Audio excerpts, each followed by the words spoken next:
Hello friend, সুচেতনা শিক্ষাতীর্থ চ্যানেলে সকলকে স্বাগত। আজকে আমরা আলোচনা করব fifth sem philosophy general DSE A ব্র্যাকেটে এ পেপার, অর্থাৎ যেটা ইন্ডিয়ান অ্যান্ড ওয়েস্টার্ন এথিক্স, এই পেপারের 2021 সালের এমসিকিউগুলো নিয়ে। আমরা আজকের ক্লাসে এই প্রশ্নের এমসিকিউগুলো সলভ করে নেব।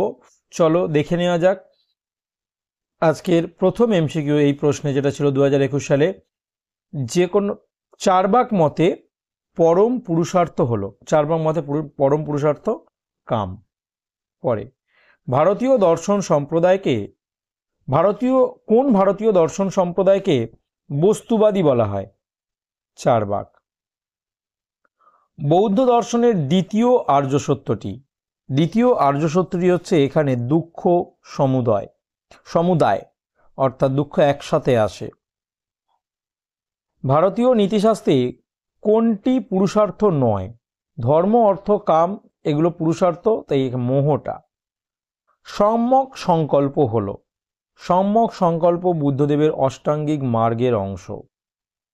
বৌদ্ধ মতে দুঃখের মূল কারণটি হলো অবিদ্যা, হলো সকল দুঃখের মূল কারণ।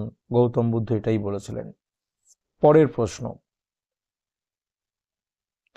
নৈতিক বিচারের বিষয়বস্তু কোনটি? নৈতিক বিচারের বিষয়বস্তু অভিপ্রায়কে ধরা হবে।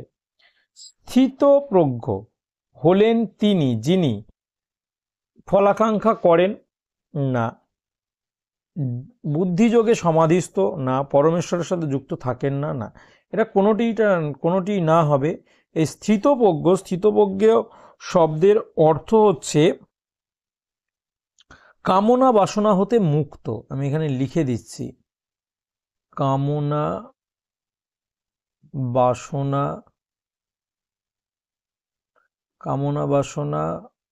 হতে মুক্ত, অর্থাৎ যিনি কামনা বাসনা হতে মুক্ত হবেন তিনি হচ্ছে স্থিতপ্রজ্ঞ।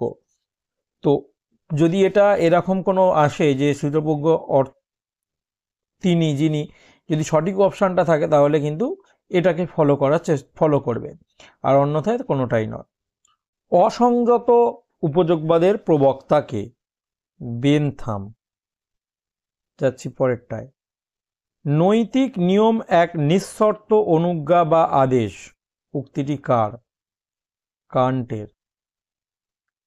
কোন ভারতীয় দর্শনকে দেহাত্মবাদী বলা হয়? চার্বাক। সহজাত প্রবৃত্তিমূলক ক্রিয়া হল নীতি বহির্ভূত বা অনৈতিক। কারণ এটা লিখে দিচ্ছি, কারণ অনেক সময় যদি এই শব্দটা প্রয়োগ করা হয় তাহলে সুবিধা হবে বুঝতে। তো এই গেল 2021 সালের ফিফথ সেম ডিএসই A1 বা এ পেপারের, যেটা Indian and western ethics paper, তার এমসিকিউর সমাধান। ভালো লাগলে অবশ্যই বন্ধুদের সাথে শেয়ার করবে। ভিডিওটি শেষ পর্যন্ত দেখার জন্য সকলকে ধন্যবাদ।